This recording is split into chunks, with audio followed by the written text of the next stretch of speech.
तो दोस्तों आज हम पढ़ने वाले सिविक्स क्लास 9th का चैप्टर नंबर 1 जिसका नाम है what is democracy and why democracy. तो दोस्तों नाम से ही थोड़ा वो समझ में आ रहा होगा कि यार किस चैप्टर में हम क्या क्या पढ़ने वाले हैं। तो पहले तो हम पढ़ेंगे कि डेमोक्रेसी क्या होती है, उसके बाद हम पढ़ेंगे कि आखिर डेमोक्रेसी हमारे लिए क्यों जरूरी है। तो चलिए स्टार्ट करते हैं।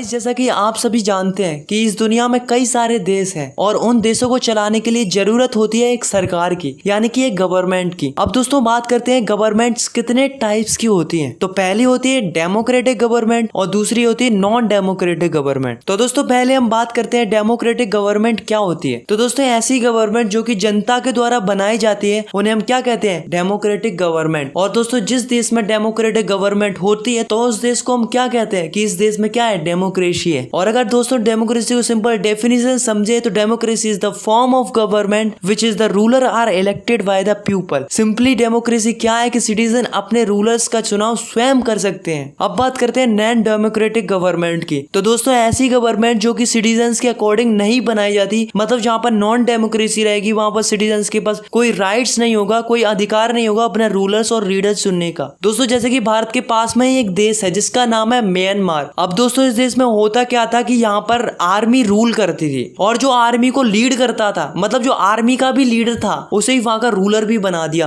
किस कंट्री का? म्यांमार का। अब दोस्तों ऐसा तो हुआ नहीं होगा कि सिटीजन्स ने इनको वोट दिया हो। तो इसका मतलब क्या हुआ कि यहाँ पर डेमोक्रेसी हुई कि नहीं हुई? नहीं हुई। सिमिलरली एक और कंट्री है जिसका नाम है चिली। अब चिली में क्या होता है कि इसमें भी एक डिक्टेटर था जिसका नाम था बिनोजी। तो दोस्तों इसको भी लोगों ने इलेक्ट नहीं किया था। तो दोस्तों ये किसका एग्जाम्पल हुआ? ये भी नॉन डेमोक्रेटिक गवर्नमेंट का एग्जाम्पल हुआ। दोस्तों आपने कई बार ऐसी स्टोरीज तो जरूर सुनी होगी जिसमें एक राजा होता था, जब राजा बूढ़ा हो जाता था या फिर राजा की डेथ हो जाती थी तब जो राजा का प्रिंस होता था उसे ही वहां का राजा बना दिया जाता था। और दोस्तों इस सिस्टम को क्या बोलते हैं? Monarchy system. और दोस्तों यही सिस्टम सऊदी अरेबिया के अंदर भी अपनाया जाता है। अब सऊदी अरेबिया में होता क्या है कि सऊदी अरेबिया में किंग रूल करते हैं। अब जब किंग रूल करते हैं तो इसका मतलब ये तो नहीं है कि उनको सिटीजन्स ने वोट देकर किंग बनाया हो। तो दोस्तों ऐसा नहीं है, बल्कि वो तो इसलिए रूल करते हैं क्योंकि उन्होंने एक रॉयल फैमिली में जन्म लिया है। तो क्या ये मोनार्ची सिस्टम डेमोक्रेटिक है? नहीं है, क्योंकि यहाँ पर किसी के पास कोई ऑप्शन ही नहीं है अपना रूलर चुनने का। सो गाइस डेमोक्रेसी क्या होती है? जिसमें लोग अपने लीडर्स का स्वयं चुनाव कर सकते हैं। और नॉन डेमोक्रेसी क्या होती है? जिसमें किसी के पास कोई राइट नहीं होता अपना रूलर चुनने का।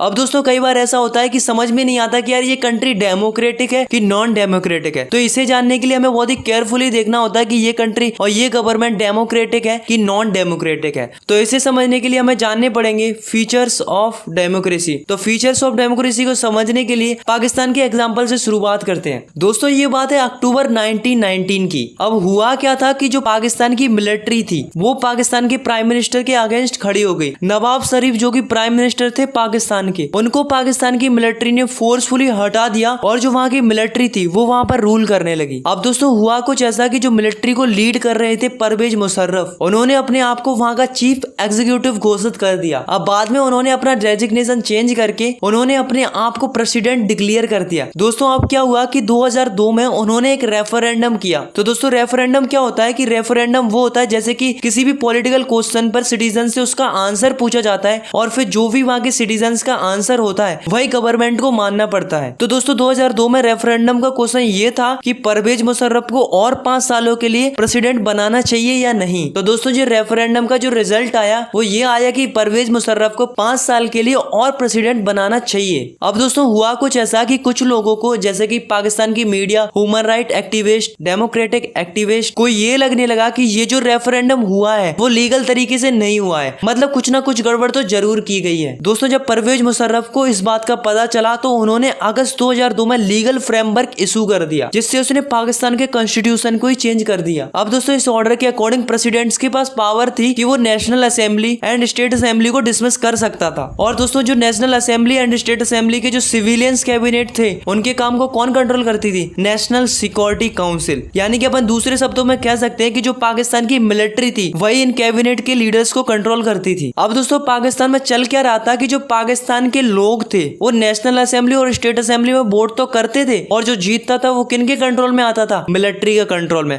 और मैंने अभी बताया पाकिस्तान की पूरी मिलिट्री किसके कंट्रोल में आती थी? परवेज मुशर्रफ के कंट्रोल में। अब दोस्तों ऐसा नहीं है कि नेशनल असेंबली और स्टेट असेंबली के पास बिल्कुल भी पावर नहीं थी, बल्कि थोड़ी बहुत पावर तो थी, मगर रियल पावर किसके पास थी? परवेज मुशर्रफ के पास थी। तो दोस्तों डेमोक्रेसी का फर्स्ट फीचर हमसे क्या कहता है कि डेमोक्रेसी के अंदर असली पावर उसके पास होनी चाहिए जिसे जनता के द्वारा चुना गया हो। और इधर पाकिस्तान में क्या हो रहा था कि लोग स्टेट असेंबली और नेशनल असेंबली में वोट तो डाल रहे थे, पर असली पावर किसके पास थी? परवेज मुशर्रफ के पास थी। So the first feature of democracy is in a democracy the final decision making power must the rest with Dooj elected by the people. अब दोस्तों बात करते हैं चाइना की। तो दोस्तों चाइना में हर 5 साल में पार्लियामेंट के लिए इलेक्शन होते हैं और दोस्तों उनकी पार्लियामेंट को क्या बोला जाता है? National people Congress. अब दोस्तों खास बात ये थी कि जो चाइना का जो प्रेसिडेंट बनता था उसे पार्लियामेंट के द्वारा ही सिलेक्ट किया जाता था। अब दोस्तों यहाँ तक तो ठीक था कि लोगों के द्वारा वोट डाले जाते थे और करीब 3000 कैंडिडेट्स में से किसी एक को पार्लियामेंट के अकॉर्डिंग प्रेसिडेंट बना दिया जाता था। बट गाइस प्रॉब्लम तो ये थी कि जो पार्लियामेंट के अंदर मेन एक ही पार्टी थी, वो थी चाइनीज कम्युनिस्ट पार्टी। और भी पार्टीज थी मगर वो स्मॉल पार्टीज थी। और गाइस जिस किसी को भी पार्लियामेंट्स के इलेक्शन में पार्ट लेना होता था तो उसे चाइनीज कम्युनिस्ट पार्टी का अप्रूवल लेना होता था। तो दोस्तों खास बात तो ये है कि जो भी सरकार बनती थी चाइना की, वो हमेशा एक ही पार्टी की बनती थी, वो थी चाइनीज कम्युनिस्ट पार्टी। अब आप खुद ही सोचो, अगर एक ही पार्टी की सरकार हमेशा बनेगी तो क्या होगा? छोटी पार्टीज और नई पार्टीज को चांस नहीं मिलेगा और ना ही कैंडिडेट्स के पास चॉइस होगी और ना ही सिटीजन्स के पास। अब आप एक और एग्जांपल को देखो जिससे आपको बिल्कुल क्लियर हो जाएगा कि डेमोक्रेसी का सेकंड फीचर क्या है। तो दोस्तों ये एग्जांपल है मैक्सिको का। तो दोस्तों मैक्सिको में होता क्या था कि वहां पे हर 6 साल में प्रेसिडेंट के लिए इलेक्शन होते थे और दोस्तों वहां पर कभी भी मिलिट्री ने और डिक्टेटर ने रूल नहीं किया था। वहां पर इलेक्शन होते और जो जीतता उसे वहां का प्रेसिडेंट बना दिया जाता था। मगर दोस्तों हैरानी की बात तो ये थी कि 1930 से जब से मैक्सिको आजाद हुआ था तब से 2000 तक इलेक्शन एक ही पार्टी ने जीते हैं जिसका नाम था PRI यानी कि इंस्टीट्यूशनल रिवोल्यूशनरी पार्टी। और भाई जब एक ही पार्टी सारे इलेक्शन जीतेगी तो इस डर के कारण कुछ पार्टी तो इलेक्शन लड़ती भी नहीं थी और जो लड़ती थी वो कभी जीत नहीं पाती थी। अब दोस्तों आखिर ऐसा क्यों हो रहा था? तो दोस्तों ऐसा इसलिए हो रहा था क्योंकि जो PRI जो पार्टी थी वो जीतने के लिए किसी भी हद तक चली जाती थी और कई सारे डर्टी ट्रिक्स का इस्तेमाल करती थी इलेक्शन को जीतने के लिए। जैसे कि जो भी गवर्नमेंट ऑफिसर्स होते उनको अपनी पार्टीज की मीटिंग्स में बुलाती थी और जो भी गवर्नमेंट स्कूल के टीचर्स होते थे उनको जबरदस्ती फोर्स किया जाता था जिससे टीचर्स बच्चों के पेरेंट्स को PRI में वोट डालने के लिए इंकरेज करें। और दोस्तों PRI जो पार्टी थी वो काफी ज्यादा पैसा भी स्पेंड करती थी अपने कैंडिडेट्स के एडवर्टाइजमेंट्स के लिए, जिससे क्या होता था जितनी भी न्यूज और मीडिया होती थी वो केवल PRI की अच्छी अच्छी बातें ही टेलीकास्ट करती थी और बाकी पार्टीज को इग्नोर किया जाता था। और तो और दोस्तों कई बार तो ऐसा होता था कि लास्ट मिनट में आकर जो अपोजिशन पार्टीज के पोलिंग बूथ होते थे उन्हें एक जगह से दूसरी जगह शिफ्ट कर दिया जाता था, जिससे क्या होता था कि वोट डालने में सिटीजन्स को काफी ज्यादा दिक्कत फेस करनी पड़ती थी। अब भाई इन सब कंडीशंस को देखने के बाद आप समझ गए होंगे कि भाई अपोजिशन पार्टीज के पास तो कोई चांस ही नहीं था जीतने का। तो भाई देख रहे हो क्या हालत थी। तो दोस्तों आपने पहले एग्जाम्पल में देखा कि चाइना के लोगों के पास चॉइस नहीं थी क्योंकि वहां पर एक ही पार्टी थी जो की थी चाइनीज कम्युनिस्ट पार्टी। और दोस्तों यही एक पार्टी थी जो की कैंडिडेट्स को अप्रूव्ड भी करती थी। और दूसरे एग्जांपल में आपने देखा कि मैक्सिको के पास कई सारी पार्टीज की चॉइस तो थी मगर सिटीजन्स अपनी पसंद की पार्टीज को चूज नहीं कर पा रहे थे क्योंकि जो PRI थी वो पैसों की दम पर और पावर के बेसिस पर कई सारी डर्टी ट्रिक्स का इस्तेमाल करके इलेक्शन को जीतती थी। तो गाइज आप खुद ही बताओ कि जो ये इलेक्शन हुआ है क्या वो फेयर तरीके से हुआ है? नहीं ना। अगर होते तो शायद बाकी पार्टीज भी इलेक्शन को जीत सकती थी। तो दोस्तों इन दोनों एग्जाम्पल से हमें डेमोक्रेसी का सेकंड फीचर मिलता है जो कि है a democracy must be based on a free and fair election where those are currently in a power have a fair chance of losing। मतलब ये दोस्तों हम अपनी कंट्री को डेमोक्रेटिक तभी कह सकते हैं जब हमारे इलेक्शन फ्री एंड फेयर हो। मतलब अगर सिंपल शब्दों में कहें तो इलेक्शन फ्री होने चाहिए और हॉनेस्टली होने चाहिए जिसमें हारने और जीतने की प्रोबेबिलिटी बराबर होनी चाहिए। ऐसा नहीं होना चाहिए कि एक ही पार्टी मिसलीड करके हमेशा जीतती रहे और दूसरी पार्टीज को मौका ही ना मिले। सो इलेक्शन फ्री एंड फेयर होने चाहिए। तो दोस्तों आप समझते हैं थर्ड फीचर ऑफ डेमोक्रेसी। तो दोस्तों इसे समझाने के लिए मैं आपको कुछ कंट्रीज के एग्जांपल देता हूं। तो दोस्तों उस कंट्री का नाम है सऊदी अरेबिया जिसे आप अच्छे से जानते हैं। अब दोस्तों इस कंट्री में होता क्या था कि 2015 से पहले सऊदी अरेबिया की किसी भी वुमेन को वोट डालने का अधिकार ही नहीं था। ऐसे ही एक और कंट्री और है जिसका नाम है एस्टोनिया। तो एस्टोनिया में क्या होता है कि एस्टोनिया में सिटीजन्स रूल ऐसे बनाए गए हैं कि जो रशियन माइनॉरिटी है उसे डिफिकल्टी फेस करनी पड़ती थी वोट डालने में। दोस्तों ऐसे ही एक और कंट्री है जिसका नाम है फिजी। फिजी में ऐसा इलेक्टोरल सिस्टम है कि वहाँ के जो इंडिजिनियस इंडिजीनियस फीजी है उनकी जो वोट वैल्यू होगी वो इंडियन फीजी के कंपैरिजन में काफी ज्यादा होगी। जैसे कि एग्जांपल के तौर पे आप मान लो कि दो कैंडिडेट है, पहला है राम और दूसरा है श्याम। अब मान लो राम को मिले हैं 2000 वोट और दूसरी ओर श्याम को मिले हैं 2001 वोट। अब आपके हिसाब से किसको जीतना चाहिए? श्याम को। लेकिन जीतता कौन है? राम, क्योंकि उसे जो वोट मिले थे वो इंडिजीनियस फीजी के मिले थे। और मैंने अभी अभी बताया कि जो इंडिजीनियस फीजी की जो वोट वैल्यू है वो इंडियन फीजी के कंपैरिजन में काफी ज्यादा है। तो गाइस आप ही बताओ कि ये गलत है कि नहीं है? गलत है। तो दोस्तों यहाँ से हमें थर्ड फीचर ऑफ डेमोक्रेसी मिलता है जो कि है in a democracy each adult citizen must have a one vote and each vote must have one value. मतलब डेमोक्रेसी के अंदर एवरी अडल्ट सिटीजन के पास अपना एक वोट है और उस वोट की एक वैल्यू है। ऐसा नहीं है कि कोई रिचेस्ट पर्सन की वोट की वैल्यू पुअर पर्सन के वोट की वैल्यू से ज्यादा हो। इंसान चाहे अमीर हो या गरीब हो और चाहे मेल हो या फीमेल हो, उनके वोट की वैल्यू इक्वल रहेगी और सारे सिटीजन्स को राइट होना चाहिए इक्वली वोट डालने का। तो गाइज अब बढ़ते हैं डेमोक्रेसी के लास्ट फीचर की ओर जो कि फोर्थ फीचर ऑफ डेमोक्रेसी। तो दोस्तों इसे समझने के लिए हमें जिम्बाब्वे कंट्री की कहानी सुननी पड़ेगी। तो चलिए दोस्तों जानते हैं आखिर ऐसा क्या हुआ जिम्बाब्वे में। तो दोस्तों जो जिम्बाब्वे था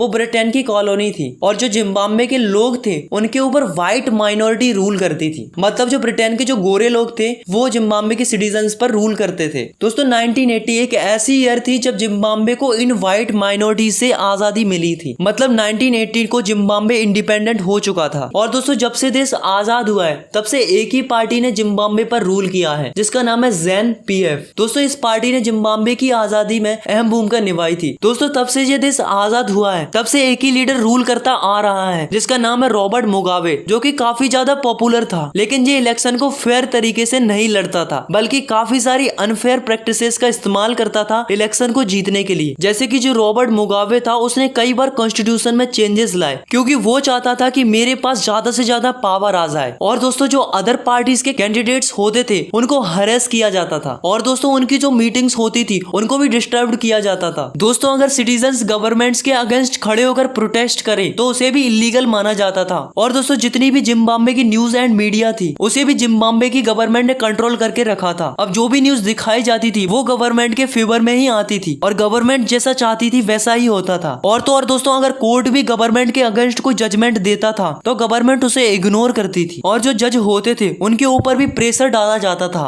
मतलब जिम्बाब्वे में कोर्ट की कोई वैल्यू ही नहीं थी। पर भाई ऐसा कब तक चलता? फाइनली 2017 में रॉबर्ट मुगाबे को रिजाइन करवा दिया गया। तो दोस्तों इससे हमें क्या पता चलता है कि किसी भी लीडर का पॉपुलर होना डेमोक्रेसी नहीं है, बल्कि इलेक्शन के साथ साथ हमें ये भी देखना होगा कि इलेक्शन से पहले और बाद में कंट्री में क्या हो रहा है। दोस्तों इलेक्शन से पहले ये जरूरी है कि नॉर्मल पॉलिटिकल एक्टिविटी हो रही हो और अपोजिशन पार्टीज को भी बोलने का राइट हो और साथ में सिटीजन्स के बेसिक राइट्स को भी ध्यान में रखना चाहिए, जैसे कि प्रोटेस्ट करने का राइट, अपने ओपिनियन रखने का राइट्स, एसोसिएशन बनाने का राइट्स और कानून के आगे सब बराबर होने चाहिए। और दोस्तों कानून का पालन अच्छे से हो रहा है कि नहीं इसकी जिम्मेदारी किसकी होनी चाहिए? एक independent and well trained judiciary की, जिसकी बात सबको माननी चाहिए। सिमिलरली इलेक्शन के बाद जरूरी है कि भले ही किसी पॉलिटिकल पार्टी ने इलेक्शन को जीत लिया हो तो इसका मतलब ये नहीं है कि वो पार्टी अपनी मनमर्जी करेगी, बल्कि कुछ बेसिक चीजें होती हैं जिसके बारे में उनको सोचना पड़ता है। जैसे कि जो माइनॉरिटीज होती हैं उनके राइट्स होने चाहिए। ऐसा नहीं होना चाहिए कि कोई भी पॉलिटिकल लीडर अपनी मनमर्जी से कोई भी डिसीजन ले ले, बल्कि जो भी डिसीजन लिया जाएगा वो कई लीडर्स के साथ डिस्कस करके और कंडीशंस के हिसाब से लिया जाएगा। मतलब डिसीजन लेने से पहले प्रॉपर वे में कंसल्ट करके ही कोई पॉलिटिकल लीडर डिसीजन दे सकता है। तो दोस्तों इससे हमें डेमोक्रेसी का फोर्थ फीचर मिलता है जो कि है a democratic government rules within limit sets by constitutional law and citizens rights. यानी कि गवर्नमेंट को अपने मन से नहीं बल्कि जो कॉन्स्टिट्यूशन लॉ होते हैं और जो सिटीजन्स के राइट्स होते हैं इनको ध्यान में रख के डिसीजन लेने चाहिए। तो दोस्तों अभी तक अपन ने इस चैप्टर से क्या पढ़ा कि डेमोक्रेसी क्या है और साथ में हमने डेमोक्रेसी के 4 फीचर्स को भी देखा।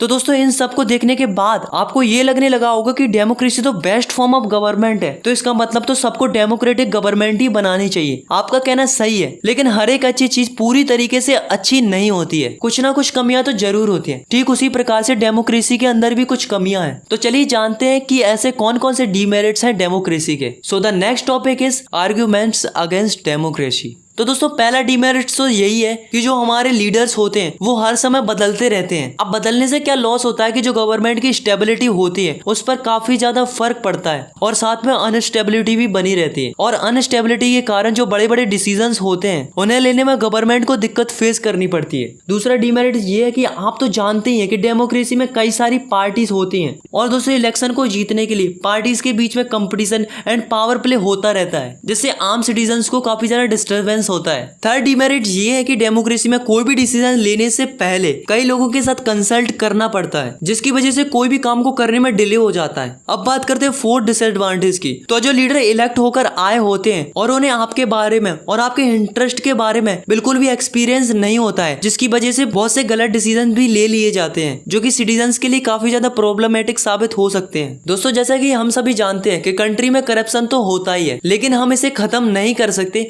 बल्कि कम जरूर कर सकते हैं। तो डेमोक्रेसी का फिफ्थ डिसएडवांटेज क्या है कि डेमोक्रेसी में कई सारी पार्टीज के बीच में कंपटीशन बना रहता है, जिसके कारण कई सारे लोग हैं और कैंडिडेट्स हैं और पार्टीज हैं वो जीतने के लिए करप्शन का इस्तेमाल करती हैं। और जो लास्ट डिसएडवांटेज बचता है वो है कि जो ऑर्डिनरी पीपल होते हैं उन्हें ज्यादा नॉलेज नहीं होती है डेमोक्रेसी की। उन्हें पता नहीं होता कि कौन सा लीडर हमारे लिए अच्छा होगा और कौन सा बुरा होगा। इस चक्कर में कुछ लोग गलत लीडर्स को चूज कर लेते हैं, जिस वजह से बाकी लोगों को भी लॉस होता है। दोस्तों कई सालों पहले ऐसा नहीं होता था। पहले क्या होता था, वोट डालने का अधिकार उन्हीं लोगों को होता था जो कि वेल एजुकेटेड होते थे और उनमें समझ होती थी कि कौन सा लीडर हमारे लिए सही है और अच्छा है। और दोस्तों प्रेजेंट टाइम में हमारी डेमोक्रेसी राइट टू इक्वालिटी को फॉलो करती है और करना भी चाहिए, क्योंकि वोट डालने का अधिकार सबको मिलना चाहिए। फिर भी ये हमारे लिए एक डिसएडवांटेज तो है ही। आई होप आपको ये डेमोक्रेसी के 6 डिसएडवांटेज या फिर अपन कह सकते हैं आर्ग्यूमेंट्स या फिर ये भी कह सकते हैं डीमेरिट समझ में आ गए होंगे। तो दोस्तों ऐसा नहीं है कि डेमोक्रेसी के पास कोई मैजिकल पावर है कि वो सारी कंट्री की प्रॉब्लम को सॉल्व कर सके। तो क्या फिर कोई और ऐसी गवर्नमेंट है जो कि डेमोक्रेसी से बेटर है, जो हम चूज कर सकते हैं अपनी कंट्री के लिए? तो चलिए देखते हैं क्या कोई ऐसी गवर्नमेंट है जो कि डेमोक्रेटिक गवर्नमेंट से भी अच्छी हो सकती है, और साथ में हम ये भी जानेंगे कि डेमोक्रेसी के होने से क्या क्या एडवांटेज मिलते हैं। तो दोस्तों एक बार हुआ क्या कि चाइना में 1958 से लेकर 1961 तक एक ऐसा भयानक अकाल पड़ा जो कि एक वर्ल्ड रिकॉर्ड था। चाइना के लगभग 3 करोड़ लोग इस अकाल के दौरान मारे गए थे। और दूसरी ओर इंडिया की भी इकोनॉमिकल कंडीशन इतनी अच्छी नहीं थी कि वो भी इस अकाल का सामना कर सके, लेकिन इंडिया में ऐसी फेमाइन देखने को नहीं मिली। दोस्तों इकोनॉमिस्ट का कहना है कि जो ये फेमाइन टाइप्स की सिचुएशन अगर किसी कंट्रीज में आती है तो इसकी जिम्मेदार काफी ज्यादा गवर्नमेंट ही होती है। जैसे कि आप खुद ही देखो इंडिया में ऐसी कंडीशन देखने को क्यों नहीं मिली, क्योंकि इंडिया के पास डेमोक्रेसी थी और एक डेमोक्रेटिक कंट्री के ऊपर काफी ज्यादा प्रेशर होता है अपोजिशन पार्टीज का और मीडिया का, जिसकी वजह से इंडिया की गवर्नमेंट ने फूड सिक्योरिटी को टाइम पर रिस्पॉन्ड किया, जिस वजह से इंडिया को इस टाइप की सिचुएशन देखने को नहीं मिली। और दूसरी ओर चाइना में क्या हुआ कि चाइना में सिंगल पार्टी सिस्टम था। अगर वहां पर मल्टी पार्टी सिस्टम होता तो शायद ये अपोजिशन पार्टीज और मीडिया गवर्नमेंट को क्रिटिसाइड कर सकती थी और शायद उनके प्रेशर के कारण चाइनीज गवर्नमेंट फूड सिक्योरिटी को इतनी लाइटली नहीं लेती और फूड सिक्योरिटी को टाइम पर रिस्पॉन्ड करती, जिससे क्या हो सकता था कि करोड़ों लोगों की जान बच सकती थी। तो ये एक पॉजिटिव एडवांटेज है डेमोक्रेसी का, that is a democratic government is a better government because it is the more accountable form of government. और दोस्तों एक और अच्छी बात है डेमोक्रेसी की, भले ही डिसीजन मेकिंग में टाइम लगता है क्योंकि इतने सारे लोगों से कंसल्ट करना होता है और सबकी बात सुनी जाती है, इसलिए जो भी प्रॉब्लम होती है उसके बारे में सब लोग डिस्कस करते हैं ताकि फाइनली एक अच्छा डिसीजन सिटीजन्स के लिए ले सके। It means democracy improve the quality of decision making. और इसी से हमें डेमोक्रेसी का थर्ड एडवांटेज मिलता है जो कि democracy provide the method to deals with the differences and conflicts. Guys एक बात तो हम सभी जानते हैं कि सोसाइटी में अलग अलग प्रकार के लोग रहते हैं और हम ये भी जानते हैं कि उनके ओपिनियन भी अलग अलग होते हैं, जिससे उन दोनों के बीच में कॉन्फ्लिक्ट होना आम बात है। अब मान लो कहीं ऐसा हो जाए कि जो पावरफुल है उसका ही ओपिनियन सुना जाएगा और जो कमजोर है उसका ओपिनियन नहीं सुना जाएगा, तो क्या होगा? तो ये होगा कि कोई हैप्पी नहीं रहेगा और ऐसा करने से लोग बहुत टाइम तक एक दूसरे के साथ नहीं रह पाएंगे। तो दोस्तों डेमोक्रेसी अच्छी है क्योंकि डेमोक्रेसी में कोई परमानेंट लूजर नहीं होता और ना ही कोई परमानेंट विनर होता है। यहाँ सब अपने अपने ओपिनियन रख सकते हैं और सबके ओपिनियन मैटर करते हैं। तो ये तो बात हुई गवर्नमेंट की और सोसाइटी की। तो दोस्तों सबसे ज्यादा जो फायदा होता है वो हम जैसे नॉर्मल पर्संस को ही होता है, मतलब जो नॉर्मल सोसाइटी में लोग रहते हैं उनको ही सबसे ज्यादा फायदा होता है। Because the democracy enhance the dignity of citizens. क्योंकि अगर हम पॉलिटिकल इक्वालिटी की बात करें तो जब हम अपना रूलर चुनते हैं तो सब इक्वल होते हैं, चाहे कोई जितना भी अमीर हो और चाहे वो कितना भी गरीब हो, और चाहे कोई जितना भी पढ़ा लिखा हो और चाहे कोई कितना भी अनपढ़ ही क्यों ना हो, सबके पास ताकत है अपना खुद से एक रूलर चुनने की। तो फाइनली हमें क्या पता चलता है, democracy is the better than other form of government because it allow us to correct its own mistakes. अच्छा आप ही बताओ, कोई भी कंट्री को रूल करने में मिस्टेक्स तो जरूर होंगी, चाहे वो कितनी अच्छी गवर्नमेंट ही क्यों ना हो, तो मिस्टेक्स तो गवर्नमेंट से होगी ही होगी। मगर डेमोक्रेसी की खास बात यह है कि डेमोक्रेसी में किसी भी गवर्नमेंट की मिस्टेक्स को छुपाया नहीं जा सकता है, क्योंकि डेमोक्रेसी में मीडिया के पास फ्रीडम होती है और साथ में अपोजिशन के लीडर्स भी खुल के गवर्नमेंट को क्रिटिसाइज कर सकते हैं। तो ऐसे में रूलर्स को अपना डिसीजन चेंज करना पड़ेगा, नहीं तो सिटीजन्स रूलर को ही चेंज कर देंगे। अब अगर दोस्तों आप ये सब चीजें नॉन डेमोक्रेटिक गवर्नमेंट से एक्सपेक्ट कर रहे हो तो नॉन डेमोक्रेटिक कंट्री में ये सब चीजें तो पॉसिबल हो ही नहीं सकती। ऐसे में डेमोक्रेसी के पास हर एक समस्या का सॉल्यूशन होगा, ऐसा पॉसिबल नहीं है। अगर हम डेमोक्रेसी को अदर फॉर्म ऑफ गवर्नमेंट से कंपेयर करें तो हमें पता चलता है कि हमारे लिए डेमोक्रेसी ही बेस्ट है। So is the democracy is the best form of government. So guys हमें इस बात के लिए प्राउड फील करना चाहिए कि हमारी जो इंडिया है वो एक डेमोक्रेटिक कंट्री है। आई होप आपको ये चैप्टर समझ में आ गया होगा। तो दोस्तों अगर आपको ये वीडियो पसंद आई तो यार वीडियो को लाइक करो और चैनल को सब्सक्राइब करो ऐसे क्लास 9 की और भी वीडियोस देखने के लिए। Thanks for watching, take care, bye bye.